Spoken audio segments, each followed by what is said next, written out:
As you may already know from my previous videos and previous posts, I've been trying to initiate private prosecutions against the police and judges, and I started contacting Lincoln Magistrates Court 24th March 2026, and on the same day Lincoln Magistrates Court tipped off Lincoln Crown Court by their computer system called Common Platform. It's basically a live text messaging service.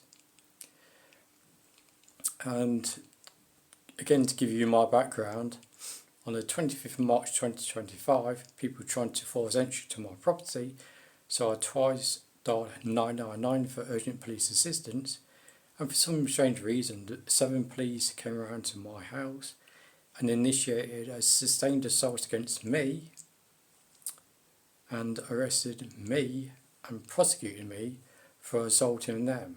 Well, they're the violent ones. They came down to my property and yet they assaulted me. So I don't know how I can assault them. They initiated violence. I have a right to defend myself. So April 2025, I was further arrested for a separate charge of causing criminal damage. Now, part of the evidence that was collected by PC1236 Adam Saxby and his partner in crime, pun intended, Bethany Walker, was posters at the Lincoln Magistrates Court alleging that they commit crimes. So they decided to prosecute me for criminal damage. I was unlawfully convicted for both offences at Nottingham Magistrates Court. I appealed, went to Nottingham Crown Court, where the judge just stops and says, "You're not here for assaulting the police, you're only here for a separate charge of criminal damage." But the prosecutor shot the Magistrates Court right in the foot because they actually admitted on court record that I was prosecuted for assaulting the police. Now, I fired my lawyer so I could represent myself, summons and cross-examine witnesses rather than being the police who assaulted me and the police who arrested me for criminal damage. And that, the one with criminal damage, I could look at the police and say in court, on trial, say, well, you didn't arrest or even investigate the magistrate, so under section 24A of the Police and Criminal Evidence Act 1984, I'm arresting you for perverting the course of justice, maximum sentence life in prison, assisting offenders, section 4 subsection 1 of the Criminal Law Act 1967, and for misconduct in public office, maximum sentence life in prison. So last time I heard from Lincoln Crown Court was April 2026. I sent a load of applications of arrest to Lincoln Magistrates Court, June 2026. Lo and behold, I get another love letter, as I called them, from Lincoln Crown Court, trying to get me in, and they wanted another hearing today, Friday, 19th of June 2026. Well, I asked for an adjournment by email because I'm on a 7-week training course.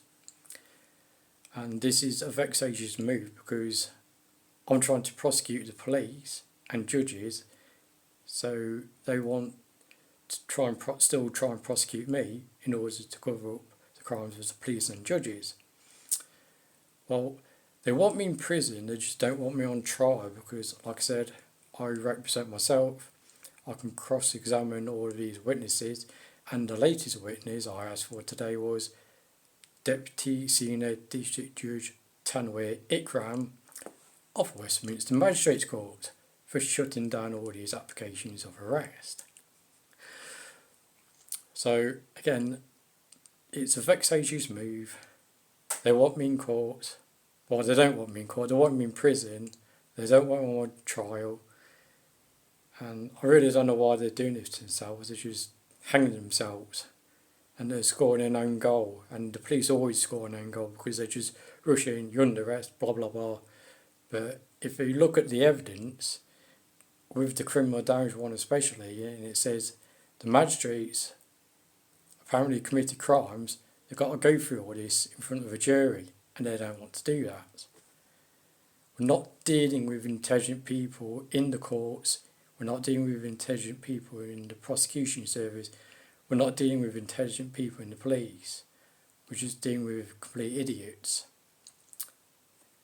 And as they're trying to use these vexatious moves on me in order to cover up the crimes committed by the police and the courts, and as I keep saying to you, the police, the courts and the prosecution service cover up each other's crimes, and they aid and abet each other's crimes. Let me know if you see a problem with the police committing crimes at the same time as they arrest other people for apparently committing crimes. Do you see a problem with prosecution service committing crimes at the same time as they prosecute other people for apparently committing crimes? Do you see a problem with the courts committing crimes at the same time as they send other people to prison for apparently committing crimes? Let me know what you think.